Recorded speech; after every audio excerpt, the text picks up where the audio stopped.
Ayıp ayıp yapma çekme. Çekmiyor arkadaşlar. Sadece Muratcan'la koca kafası. Lan çekme sakın çekme, ayıp, tamam mı? Aynı şeyi sen de yapıyorsun, sen de horluyorsun. Kimse senin videoyu çekme, tamam mı? Ben ayıp, kimseyi çekme. rahatsız etmiyorum ama bak şu an ders çalışıyoruz bir ve de yaptığı şey. sen uyuyan kişiye sor bir de bunu istersen.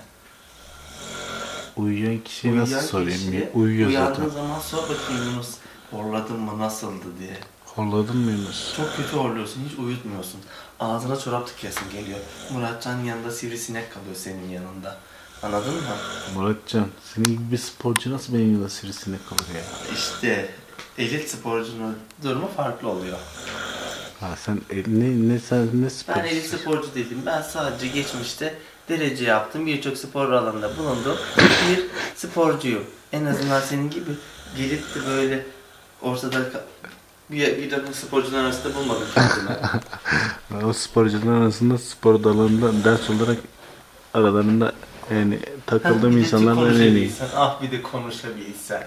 Neler halledeceksin. Vallahi konuşabilsem herhalde rektör olurum yani. Konuşamadığım halde böyleyse. Hakikaten konuşamadığın halde yoksa konuştuğun halini düşünemiyorum.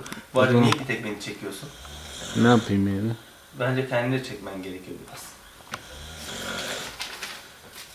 Yani bu kadar çekildikten sonra bunu yapmanın hiçbir anlamı yok ama.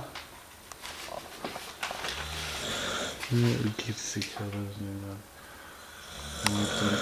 Bak en azından gazete okuyorum, ilgileniyorum. Çekme, ayıp, çekme ya. Ayıp. Ayıp, çekme.